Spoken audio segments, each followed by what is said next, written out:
Hello everyone, welcome back to Classic Automotive Services.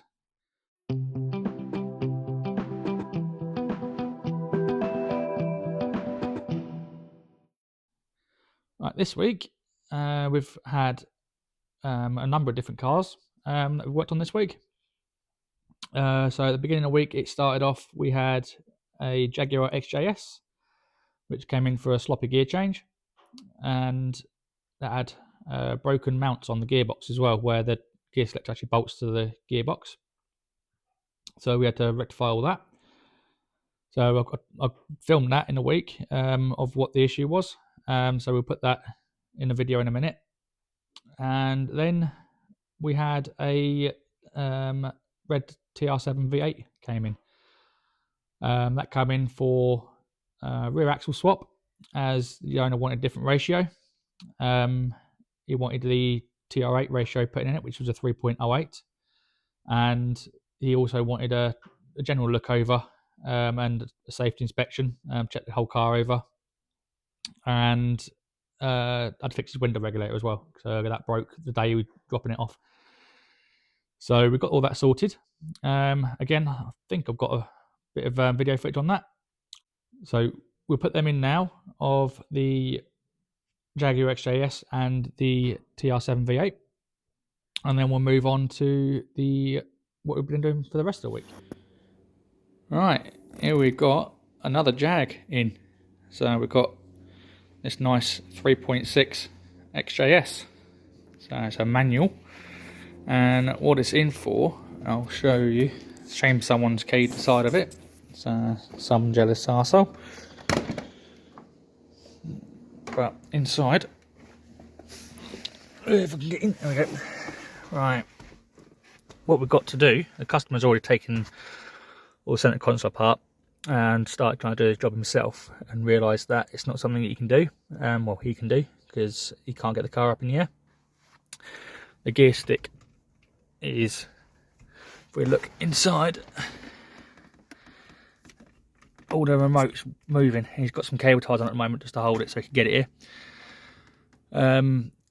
It should have these bushes in it, and they failed. But not only that, the brackets for it, apparently the ones on the gearbox, are broken and is sheared, so we've got to replace the brackets. So yep, this could be a fun job, looking at where it is. So we've got to get it up in the air and drop the gearbox mount and lower the gearbox down and try and change these brackets and go from there. Right, I have had a look underneath, and there is absolutely no way that you can get to these brackets up the side of the transmission tunnel. Even with the gearbox mount out the way, and lower it down a little bit, it doesn't come down far enough. The engine, it's got a stabiliser brackets and that on it, and if it comes down any more, the back of the engine's going to hit the bulkhead, etc. So what I've done is I've noticed that there's a big bolt-on cover in here. So I've had to remove the centre console from the car. So that was a bit fiddly in itself. And then I've removed the big cover panel, which that was very, very fiddly, as there's fixings up at the top, right up there, behind all this. They're quite difficult to get to. But we've done it, and we've got it out, and now you can see these brackets that are broken, look. So that should be on there. The bottom bushes in there, well, there aren't any. There should be a bush on there. So that is just gone. They did replace the top two bushes, but that's when he realised that the brackets were broken. So I'm now going to strip this out and rebuild all the new brackets and everything on, with the bushes and everything else, and hopefully that will give it a nice gear selection again. And then I've got to try and put all this back together, which, well, that's going to be fun. There's a lot of it, and it's very fiddly, a lot of wires, So yeah, good fun. I mean, these XJSs of this era, a little bit similar to the SD1 that I've got. You've got all the trip computer and everything on it, so there is a lot of wiring in this car. These are renowned for wiring issues, but I don't think this has got any. So, I mean, it has had repairs done in the past. Down here, I've just noticed you've got like chocolate block connectors, but so yeah, it's not in for wiring. So I'll just do my little bit, and get rid of, and then if it's got any other issues, well, the owner can sort them out himself. So, but yeah, I mean, it did turn out it is something the owner could have done himself, but because he thought you'd be able to get to it by dropping the gearbox, but yeah, you can't. So yeah, so he could have done it himself, but he's working all week. He's dropped it off on today, which is Monday. He's going to pick it up at the weekend, so I'll get it, well, Friday. So I'll get it done for him, and then it'll save him a job doing it, won't it?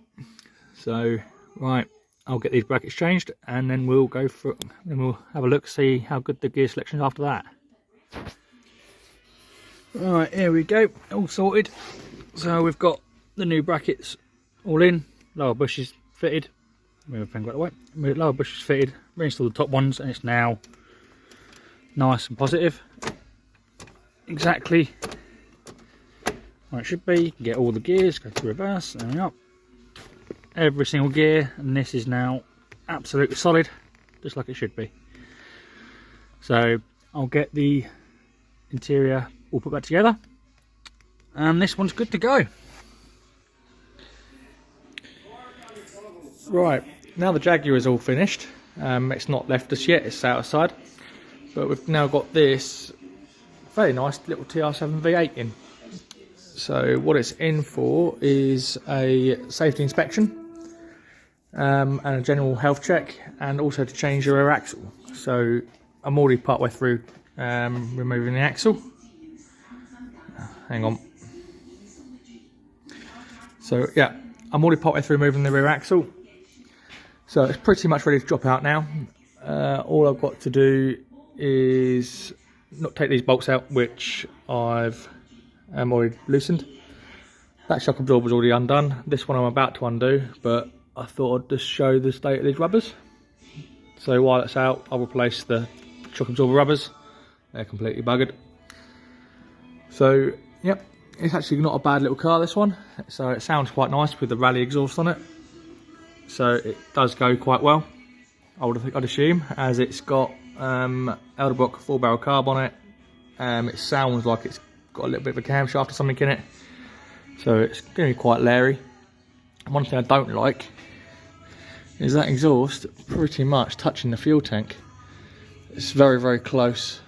It could do with a heat shield or something on it, ideally, as yeah, I don't like that. In the TR8 tanks, where they have the twin pipes, they have one either side, they actually have a heat shield here, and the same on the other side where the exhaust runs. So it probably do with something like that. I'll advise him, maybe it needs a heat shield of some description, or maybe this section of the exhaust wrapping to keep the heat off the tank. I've also noticed that the exhaust hitting the body just here, so that needs addressing. But I'm going to get this axle out and swap it over, as it's having a different ratio axle put in it. It's going from, I think he said it's a 3.4 ratio axle at the moment, and we're going to a 3.08, which is the TR8 ratio. So yep, nice easy little number. So it's nearly ready to drop out, and once we've got the axle swapped over, he also wants a bit of a service on it, as in oil change, and I've got to fix the window regulator, which that'll be fun. They're always a bit of a fiddly pain on these, so yep, I'm looking forward to that one. But we'll get the axle out and go from there. Right, here we go. Axle's back in. So we've now got the 3.08 ratio axle in here, and all piped up. New shock absorber rubbers, as I said they would. This side was the one that was really bad, so I've got nice new rubbers on it. Brakes are all bled off, and it's ready for road testing. So obviously we always put new locks on everything that we can. This is a safety feature, so it's all back together. So all I've got to do now is I have done the safety inspection on it, and it's actually really good. One or two little issues, which I'll show in a second, but nothing too bad.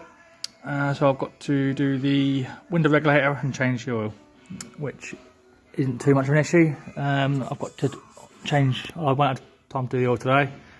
One, I haven't got the oil for it yet, so I'll have to get that tomorrow.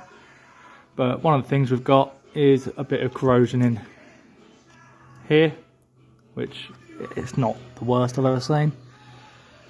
We've got a little bit of a leak from the gearbox. Again, nothing too drastic. You can see the floor, it's got a drip on it there. All the suspension's good, brake pads are all good. It's all got uprated discs and calipers on this car, so there's no playing anything. The only other thing I did find is it's got a hole in the exhaust. Just hang on, if you'd like to pick it up, just there. So I've got to, well, I'm going to try and do something with it for the owner, as it doesn't sound great. So it did sound like it was blowing when it arrived. So yeah, everything on it seems really good. Obviously the oil leak on the oil filter will be fixed tomorrow when I do the oil change. So other than that, it's got a decent amount of underseal under here, but it's actually pretty sound. So it's not really anything to worry about. All the seal seams are good. So yeah, it's not a bad car really. Paintwork lets it down a little bit, but other than that, it's pretty good. So it's just, so yeah, the only issues we've really got is the rear box hitting the body. I don't like the exhaust near touching the fuel tank. A little bit of rot. That's pretty much it on the safetyness wise. So yeah, it's not a bad car. So there we are. I'm going to go out and road testing it very shortly, and then I'll be doing the oil change tomorrow and giving the owner a call and ask him to come and get it. Right, the rest of the week, other than yesterday, being Saturday, I got the Dolomite Sprint all fired up. So we've got the rest of the engine all hooked up and connected up. We then primed it. What I mean by priming it, again, I've got a little video of the first start on it. So what I mean by priming it is we spun it over with no spark plugs in it and built up oil pressure, as it is a new engine.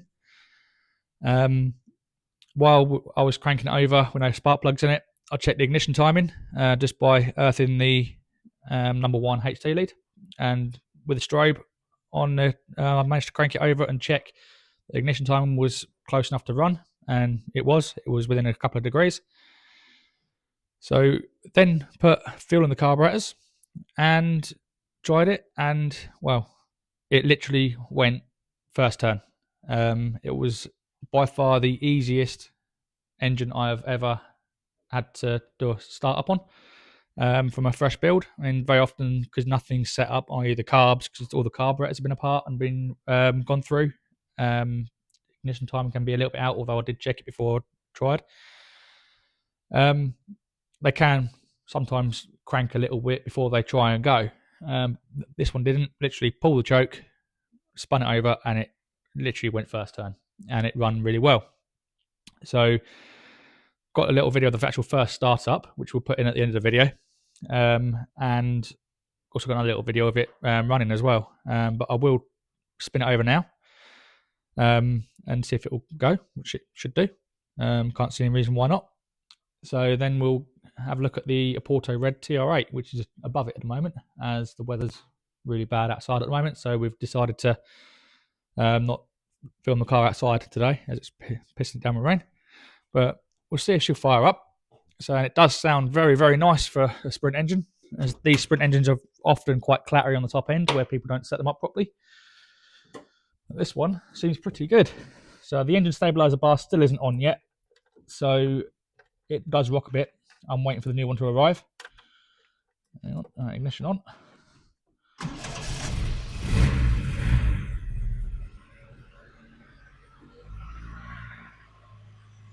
And there she is. Again, still, I haven't set the carburetors or anything up yet. It's literally in, running. I've bled the cooling system off and had it up to temperature. Hasn't got an alternator on it yet, so you can't run it for too long as the fan's not running, but you can run it for about 10 minutes before it starts needing to be turned off. And like I said, I'm waiting for the alternator to arrive because we need a new one. But yeah, she's absolutely running lovely. She's a bit cold at the moment. Give it a bit of choke.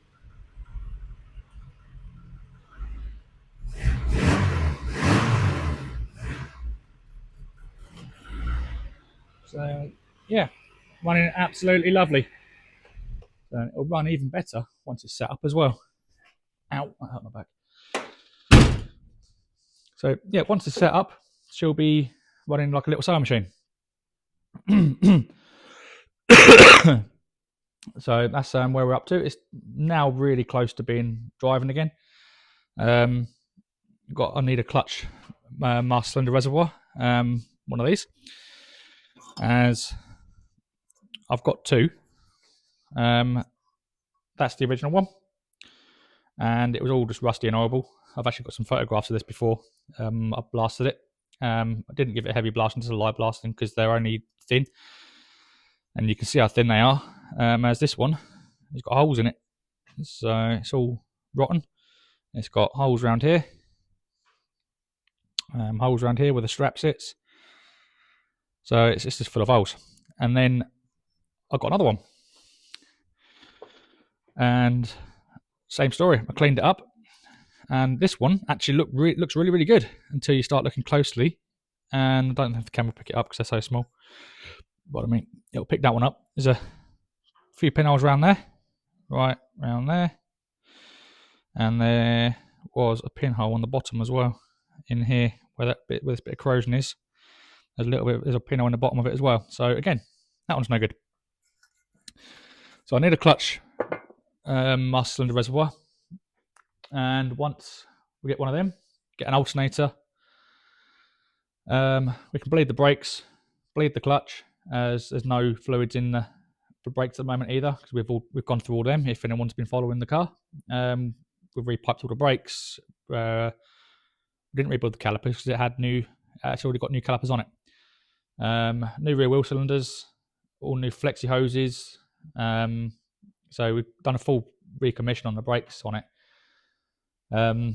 So yeah, we've got to bleed all the systems off, fit an alternator, set the carburetors up, and she's pretty much ready to drive. And it's just a few finishing off bits on the engine bay, heater and that to clean and refurb and put back in. And yeah, she'll be back up and running and driving. And then the customer's going to make up his mind what he wants to do with the bodywork, if he wants to do the bodywork or leave it for now and do it at a slightly later date. So that's obviously up to him. It does need doing.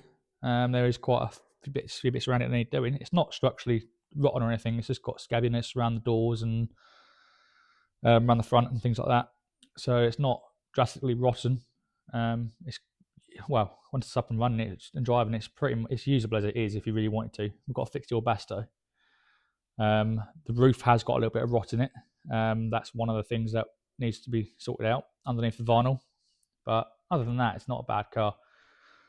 So yeah, once it's up and running and driving, the owner's not really in a rush for it. That's why it's been here quite a long time. Just doing a little bit here and a little bit there on it for him. So he hasn't got massive bill to keep stumping up. So you can just lose a bit here and lose a bit there. So yeah, but it's now getting close. Now, the Porto Red TR8. We did do a little video on this car a couple of weeks ago now, explaining what it was and why it's rare and everything else. It is the only one in existence. So if you want to know the history on the car, please go back and watch the video. Now we've got the engine and gearbox out of it now. So yesterday, the engine and gearbox wasn't actually connected up. It had no prop shaft, no nothing. Literally nothing was connected up. So I got all the parts out the car because the car was filled with parts, and then I went through all the boxes to establish what's here and what's not. And as far as I can see, there might be odd little bit here and there that's not with it, but as far as I can see, the only thing we haven't got is a gearbox wiring loom. It's not plugged in on the car, and the wires on the gearbox have been cut. So, well, you're not going to be able to crank it over without that, because the inhibitor switch on the gearbox isn't connected unless you bypass the wires on the car. So we'll have to look at getting a gearbox wiring for it. I may have one. I'll have to look on another gearbox that's sat over there, I believe. I think it's still over there. I'll have a look. It was a Stag gearbox, which is pretty much the same gearbox. It's the Borg-Warner 65 gearbox. So if that's got the loom on it, I might be able to have the loom off of that. So, but if it hasn't, yeah, we're going to have to get a wire on them for the gearbox. But yeah, so on yesterday, I dropped the engine and gearbox out the bottom as a complete assembly. So engine, gearbox, subframe, everything goes straight out the bottom. Quite easy to do on these. Much easier than taking it out the top anyway. And then to keep it mobile, I've put a TR7 subframe on it, just so it's mobile, because I want to push the car out at some point and clean the engine bay down. I want to jet wash all the engine bay and get that looking smart, because the paintwork in the engine bay is actually very nice. It's just dirty and grimy. So yeah, it's got a second-hand TR7 subframe on it just at the moment, but the engine and gearbox is just over here. So we've got this great big unit over here, which looks not too great at the moment. If I can move it. Yeah. So it's looking quite naff, that engine, which is good because we're not using it. The subframe looks really nice. Again, if you look at the subframe, if I wipe the dirt off of it, it's like new. So if you just wipe the dirt off, it's lovely and new. So it looks like it's got a reconditioned power steering rack on it. So if you look in there, you can see paint markings and that on the power steering rack. Looks like it's been reconditioned. And we're putting the fuel injection engine back in it, which is over there. So it's just tucked over there at the moment. So we've got to do a few jobs on that first. I spoke to the owner last night. I just wanted to verify what he wants to do with the car. So we're going to keep all the air conditioning system on it, as in, because that's a non-aircon engine. So all the front pulleys are different. We've got a double pulley on the water pump, got a tensioner, different bracketry around here to carry all of the aircon pump. So we're going to reinstate all the air conditioning system on that engine. But before we put that engine in, we are going to get it up on the stand, and we're going to do front and rear crankshaft oil seals. We're going to do a timing chain on it, and remove the sump, wash the sump out, and re-gasket the sump. So there's no sludge or anything in the sump. Just makes sense to do it while the engine's out the car. Probably give it a little bit of a spruce up, make it look a little bit better, because the engine bay is actually quite nice on this. So we'll give it a spruce up, and then get it all reassembled onto the subframe with the gearbox, all the ancillaries, so it's a complete unit and it can go back in. And then we can start trying to hook up all the electrics and go through all the fuel system on the car. The fuel pumps are still on the car, luckily. Whether they work or not, don't know yet. We'll have to take them off and bench test them, replace the filter anyway. And hopefully get it up and running. So yeah, next week beginning of the week, I am going to get the engine on the stand on Monday. I might even do it this afternoon if I can move the engine on my own. Get it on a stand, and so we can start making progress with it. So I think I'm trying to think what other cars I've got in on Monday. So I can't think of anything else coming in on Monday. I've got a car sat outside, which I'll be working on later in the week. I'm waiting for a few parts for that, which we'll have a look at in a second. But that's the update on the Porto Red TR8. We'll go and look at the Green Dolly, because we have got a bit of a plan on that now, and we'll go through what we're going to do on that, because we have gone through and looked at what needs doing to make it run, and it is quite an extensive list to make it run. Well, to make it so it's a good runner anyway, because he only wants the engine to be a good engine. So he doesn't want to just get it up and running and that's it. He wants it so he knows it's good. So we're going to have a quick look at that and show you what we found on the engine as to why it's take quite a bit of work.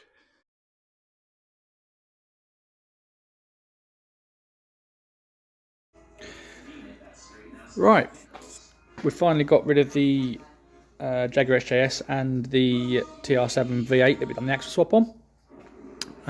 We've got the Vermilion Dolomite sat outside. That's now running.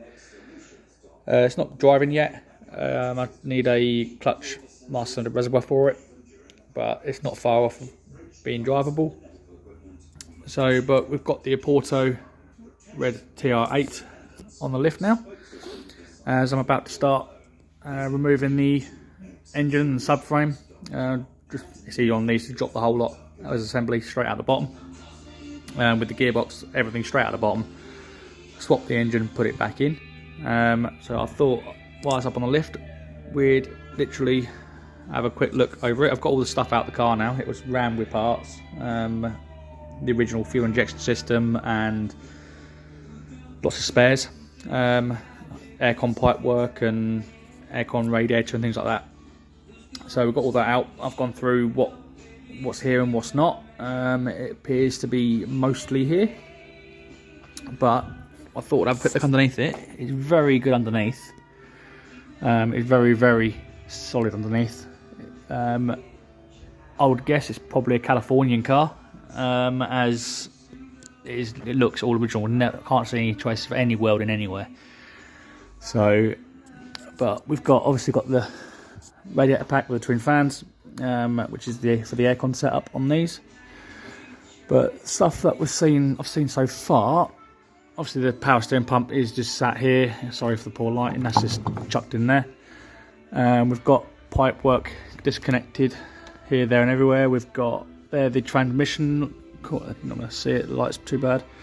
Transmission cooler pipes, they're sort of tucked up there and bent out the way. The transmission cooler was right up in there. So one thing I have noticed is the other side of the transmission cooler lines. One thing I have noticed, obviously this engine and gearbox has literally just been put in the car. Nothing's connected up on it. We've got cut wires on the inhibitor switch, so the gearbox loom doesn't appear to be here. I haven't found that, so unless it's up in the engine bay somewhere at the moment, I haven't looked yet. But we're possibly going to need a gearbox loom for it. So I've got 3 4-pop shafts to choose from for it that were in the boot, so I've got to pick the one that actually fits. So as it's an auto, I believe the pop shafts are different from auto to manual. I'm not 100% sure on that. I have to have a look after compare them. Got all this heat shields and everything in here still, so which is nice. Obviously the drive flange is very rusty. I'm going to have to clean that up, otherwise you get a bit of a vibration from the pop shaft. We've still got all the fuel pump assembly on it, which is good. This is your high pressure fuel pump and filter assembly. And then if it's like the prototype, it should have possibly a low pressure pump in the tank as well. Which, if you notice, these TR8s have different tank to 7. You've got your fuel sender and you've got another hole, same size as the fuel sender, which has a low pressure pump in the tank to feed this one. If it's the same as the prototype that I took apart, hopefully it is. If not, this could just be a pickup. I'm not sure yet until I get into it. We don't know if these pumps work at the moment, as it's been sat for a very long time now. So hopefully it'll work. If not, we'll have to look at getting a fuel pump for it and doing something with that, as these original pumps I believe aren't available anymore. The wiring needs clipping up, everything else. So yeah, the fuel pump won't be an issue. if we do need one. We can always obviously get one, and then we don't want to alter this bracket because you can't get them. We can make up an extra bracket to attach it to this pump and filter assembly if needed. That's not a problem. So it's got lower stiffened springs and that on it. The handbrake cable is routed wrong. That should go above that, not underneath it. So that's chafing on there. That's not going to work very well. So, but overall, it is very, very good. So another difference on these TR8 fuel tanks, which a lot of people don't realise, is you have a heat shield either side, which you actually have brackets welded to the tank, which carry these heat shields. You've got one there and one there, because the exhaust pipe literally runs straight through here on both sides. So that's underneath the Porto Red TR8. I'll get it down in a minute and we'll have a look under the bonnet, as I know all the wiring is still in the engine bay for the fuel injection system. There's a better view of the transmission cooler sat in there. The aircon rad isn't actually in there at the moment. That was in the back of the car. That's actually down there. So I do need to talk to the owner, find out if we're reinstating all the aircon and everything on it. I also need to find out if it's going to be staying in the UK or if he's going to take it over to Italy with him, as it's got the US spec side lights on it. If it's staying in the UK, obviously we need the indicator and side light unit not complete orange. So we have got lots of parts. Obviously we're not going to be using these, but it's nice to have them. Got the original fuel injection setup. We've got aircon pump, loads of parts just over there, which I've just taken out the car, and pipe work. Now the engine that we're putting back in is a genuine TR8 engine, as the one in the car isn't the original engine, and it's a carbureted engine. So yeah, we've got an original fuel injected TR8 engine to go back in it, and that's complete with all the injection system, the wiring harness, everything. So it's going to be easier to take out everything off of this car, as it has had stuff living in it, so we don't know if any of the wiring's damaged on the engine side of it or anything like that. So we know that engine, and well, we've been told when we bought the engine, it was removed from the running car. It ran absolutely fine. So we've got it's all connected up still. All the wiring is still on the engine. We've got the ECU for it. We've got the airflow meter. We've also got the airflow meter for this. So it should be a case of putting it all in and connecting it all up and hopefully getting it going. So we'll see how we get on. But I'll get the engine out. Probably, well, it's now getting a little bit late on Friday. So hopefully get the engine out tomorrow and get it on the floor, on the subframe, on a trolley, so we can start swapping over all the parts. So the green Dolomite is now over there, so we will go through that on the video at the weekend, as we have got sort of a plan on that one now to get the engine up and running. It's a lot more work than the owner first thought, as a lot of it's been played with, but like I said, we'll go into that at the weekend. But I'll get this down and we'll have a quick look under the bonnet. Right, here we are under the bonnet. As you can see, nothing is really tinted up. It's got no coolant hose or anything on it. That's the breather pipe that goes between the two airboxes. The airbox on the side's missing. Which, well, we've got it. It's in the boot because the airbox is unique to TR8. But again, we won't be using them airbox on this because it's going back to fuel injection, and it's still got the original airbox bolted over there. So that's how little they got done on this car. They literally just placed the engine in, from what I can make out. So the power steering pump sat down here. I'm going to remove that for when we take the engine out. So all the wiring is in that bag over there. You can see it's quite dusty and crusty and that in here.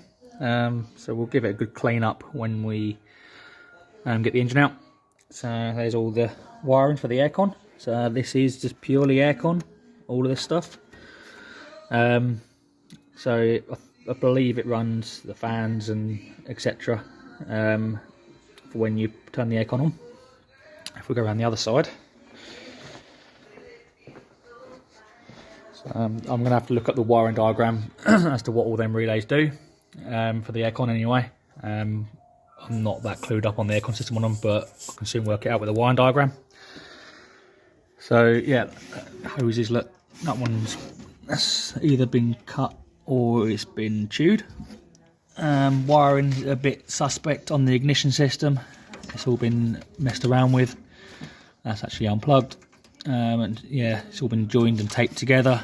That plug there isn't plugged in. So again, we've got more dodgy electrics down here that have been played around with. So we'll have to sort all this out, as this isn't part of the engine loom. That's part of the car loom. On the fuel injection cars, the engine loom does purely just do the actual engine electron on the fuel injection system, which is all in there. So we're going to remove this from the car. The ECU is underneath the dashboard, so it literally just goes through the bulkhead into the ECU, and then has power feeds to it as well. So yeah, like I said, we've got that on the other engine, so we'll just use it all off that engine and just put it in as a complete unit. So we've got fuel hoses, which are all very hard and crusty, which we will obviously replace, because it's even labelled up. What's that say? EPR? FP? Fuel pressure regulator. That goes to the fuel pressure regulator, that one. So yeah, we'll have to replace the fuel hoses. Again, got more dodgy electrics down in this corner. But it's not too much of a task to get the engine out on these, not if you drop it out from underneath anyway. So I'm going to start disconnecting some stuff and getting some stuff out, and then we'll drop it out and go from there. So should be a nice car when it's done, and there's a nice cobweb just dropped in front of the camera. Lovely. So the green Dolomite, right, as we suspected, someone had been playing around with it. I believe that it's probably got overheating issues with what they've started doing. So that's a real common issue on these. And if you come and have a look in the engine bay, now the inlet manifold itself was lit, no pipe work was connected, no fuel pipes were connected. It was literally only held on with them 4 bolts, so 3 bolts across the top. There was no other bolts in it. So I took them out, took the manifold off, because I could see that this water pump housing was literally just placed on like that with no bolts in it. So I popped that off, and what have we found in here? Well, we've got a heavily sludged up and it's just all crystallized antifreeze and corrosion on the water pump. Someone's tried to get the water pump out. As you can see, the bolt on the top is missing, which that's not a good sign if they've sheared that trying to get it out. So the pump's going to be well and truly stuck in the block. Lucky enough, I actually made a puller to get these pumps out, so that's never let me down yet. So hopefully I can get that out. So we're going to look at rebuilding the water pump, and due to the amount of sludge and corrosion that's in this water system, and knowing what these are like, on the head gaskets you've got very, very small holes, restrictor holes, to feed the water to the head. You can probably 99% guarantee that they're blocked. That's why it's overheating. Someone's even removed the thermostat out the manifold. When you take the water fill plug out and look inside, there's no thermostat in there. So again, it all points to someone's been messing around with it because it's been overheating. So I've spoken to the customer. He agrees. He agrees with me as well that, yeah, we're not going to chance it. While it's in this state, we're going to pull the head off and just double check that nothing is blocked up. We don't know if it's overheated in the past and warped the head, so we'll get the head off, get the head skimmed and washed. We'll re-shim all the clearances because the mileage it's on, it's just over 20,000. I think it's 22,000. It's now at that point where it's due timing chain, it's due re-shimming. So we're going to do valve clearances, rebuild the top end of the engine, do the water pump. While the head's off, we can flush all the block out as best we can and make it so it's a good engine again. While the head's off, we can also verify the mileage as best we can, as we haven't got any paperwork to prove the mileage on the car. But with the head off, we can see this how much wears in the bores, for example, if it's still on standard sizes.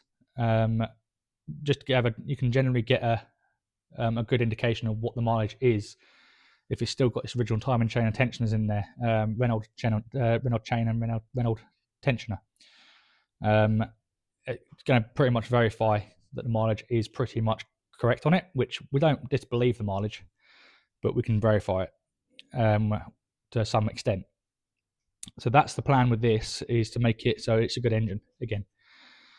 So, yeah, I'm going to have to get the head off of it, and we can go from there on it. Hopefully you don't find anything nasty inside, like the Vermilion one, as that started off a bit like this, where it was down on compression. It was already running, but it was down on compression on a couple of cylinders, and it had leaking valves, etc. So we pulled the head off of it to rebuild the top end of the engine, and that's when it went from bad to worse with it. So ended up having a full engine rebuild. Bearings were knackered. Everything on it was completely shot, and that's only got 19,000 miles on the clock from new, with paperwork to back it up. So these Sprint engines, they have a hard life. They're fast, racy little car. People just thrash them. Well, they used to in the day. Back then, they were built to go fast, and that's what they got used for. So you never know what to expect with one when you start taking it apart. So that's the green Dolomite. And then if we look to just outside, we've got a little MGB. So it's actually quite a tidy little car. So if I come around, it's raining again, lovely. So it's actually quite a tidy little car. It's in for basically light recommission. It's been off the road 2-3 years, something like that. Brakes are very, very tight and binding on it. They're nearly enough seized. So we've got to go through the brakes and sort them out and get the engine running. So the parts we're waiting for, one of them is a new fuel pump, as these have a electric SU fuel pump by the back axle, and they always give up when they've been sat. So even if you get one going, chances are it's not going to last very long. Just replace the pump and start with a fresh pump and go from there.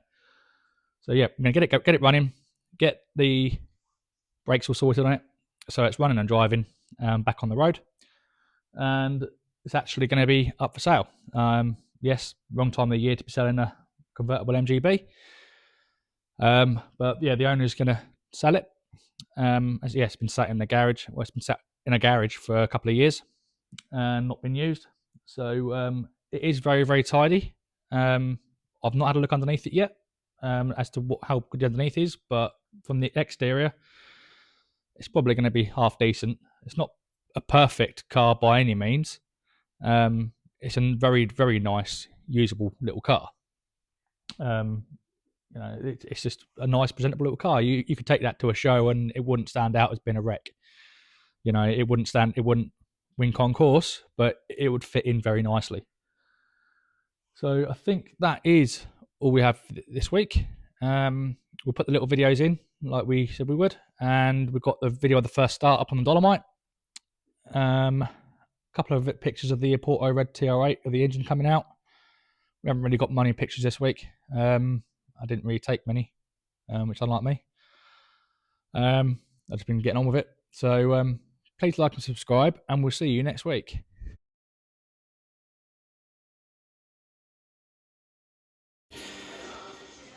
Right, we've got the first start of the Dolly Sprint engine. Everything's all hooked up, exhaust's on, fuel system is all hooked up. I've filled the carbs with fuel. I primed the engine without plugs in it, so cranked it over, built up oil pressure.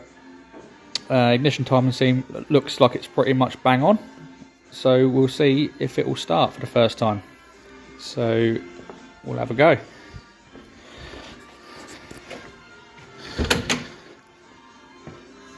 So we've got a bit of choke on. The engine stabiliser bar isn't actually on yet, so it might be a bit rock and rolly. Okay.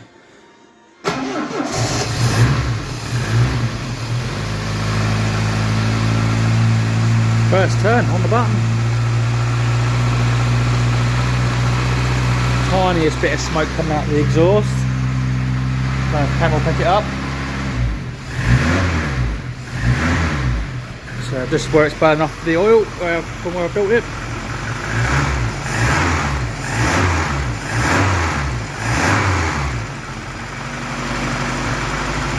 That sounds really sweet. No rattles, no knocks, just as it should be.